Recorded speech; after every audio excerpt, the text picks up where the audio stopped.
C'est simple, hein. Ce qui se passe, c'est que depuis 3 ans, on a écrit plusieurs plans. Pour le plan de Tzarfat Rila, la France d'abord pour le gouvernement. J'ai eu la chance de diriger.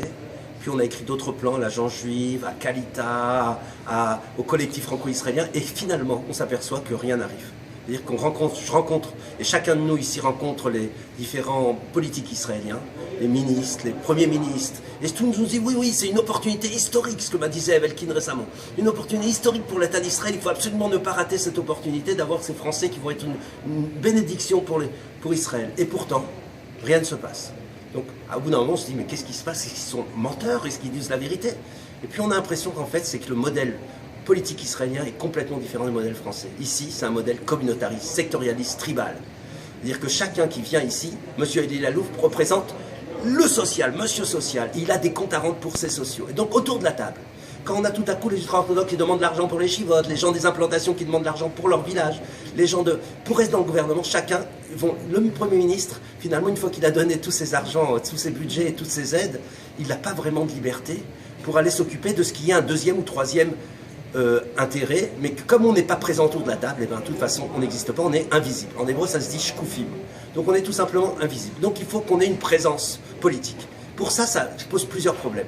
Premier problème de conscience. Les Français, dans l'ADN français, on a une idée qu'il ne faut pas être communautariste. Ça veut dire qu'on ne peut pas accepter cette idée. On n'est pas venu en Israël pour être français. Je suis venu en Israël il y a 36 ans pour être totalement israélien. Je ne veux surtout pas me proposer dans un petit parti franco-français qui va défendre les intérêts des Français. Je déteste, ça me donne envie de vomir chaque fois que j'entends parler des partis qui demandent de l'argent pour leurs intérêts. Et pourtant, on a un paradoxe quelque part ici. C'est que les Russes qui, eux, ont été suivant cette stratégie sectorialiste, ils ont dit qu'ils crèvent tous, je veux de l'argent, que ce soit pris sur les enfants de Sderot, Yerouham, Dimona, Ashkelon, Netivot, et qu'on prend de l'argent pour les Russes. C'est bien ces gens-là ont réussi à faire des plans de 4 milliards de shekels en 95 pour aider les Russes. Aujourd'hui, c'est la Startup Nation. Aujourd'hui, en étant sectorialiste, ils ont réussi à faire une ascension sociale qui leur a permis aujourd'hui d'être totalement israéliens, intégrés dans la classe moyenne israélienne, et ils ne votent plus pour Lieberman, plus pour le parti russophone. Donc on a quelque chose d'incroyable. Ils ont aujourd'hui, il y a le gouvernement, ils ont eu 9 députés, 9 ministres au gouvernement. C'est-à-dire qu'en étant, les Français ne pas voulant être sectorialistes, ils se sont retrouvés sur la touche, finalement, exclus du monde politique, du monde culturel, du monde économique. Les Russes qui ont vraiment fait le jeu du sectorialisme, eux ont compris ce jeu parce qu'apparemment ils l'ont apporté de chez eux. Et ces gens-là, eux, ont réussi à s'intégrer en Israël et faire des choses complètement différentes. Donc c'est un paradoxe incroyable. Donc il faut changer notre disquette, il faut changer notre ADN, il faut penser autrement. On est contre le communautarisme. Pour être contre le communautarisme, il faut, d'une manière paradoxale, devenir communautariste. Donc c'est pas facile à expliquer. La deuxième chose qu'on peut dire, c'est que tout à coup, aujourd'hui, on a une innovation. Les Français commencent à comprendre cette conscience politique qui commence à émerger, ça c'est une première chose importante. Deuxième chose, tout à coup, les Français ont compris qu'il fallait s'unir. Chaque ministre qu'on rencontre nous dit, vous êtes 50 organisations, on ne comprend rien, on ne sait pas avec qui parler, il faut avoir une tête de fou. Ça, c'est par exemple ce que fait Kalita. Donc on a quelqu'un qui a dit clairement qu'il n'avait pas d'intention politique et qui va être la tête de proue de rassembler la société civile franco-israélienne et va les amener ensemble pour aller dire un plan commun, coordonné, stratégique, qui va aller voir le gouvernement en disant quelque chose. Non seulement il fait ça tout seul, mais il s'associe aussi dans un plan incroyable avec Nathan Sharansky de l'Agence juive, avec Tony Gelbal de Nefesh Benefesh et avec Yair Shamir qui représente à la fois les élites intellectuelles, les élites politiques et les élites économiques et industrielles d'Israël. Et ensemble, ils vont faire un quartet pour aller présenter au Premier ministre un plan à 300 millions de shekels, 300 millions de dollars, un plan pour faire réellement une délocalisation de la communauté juive de France dans des bonnes conditions, avec les élites économiques, avec les industries, avec les emplois, avec tout ce qu'il faut. Donc ça sera c'est un nouvel enjeu. Alors maintenant, il faut agir encore, il faut avoir une présence politique, c'est encore une autre histoire. Il faut avoir une présence sociale, de coordonner, d'avoir quelque chose qui va ensemble, d'être dans une stratégie du village gaulois, tout le monde est contre tout le monde. Astérix, c'est bien, mais là, on va laisser de côté, il va falloir penser autrement. Est-ce qu'on va le faire ou pas? Ça dépend de nous. Voilà. Si on est prêt à aller là-dessus, on sera différent. Si on ne fait pas, on n'arrivera pas. Ça veut dire quoi? Ça veut dire que les Russes, eux, ils ont eu le nombre.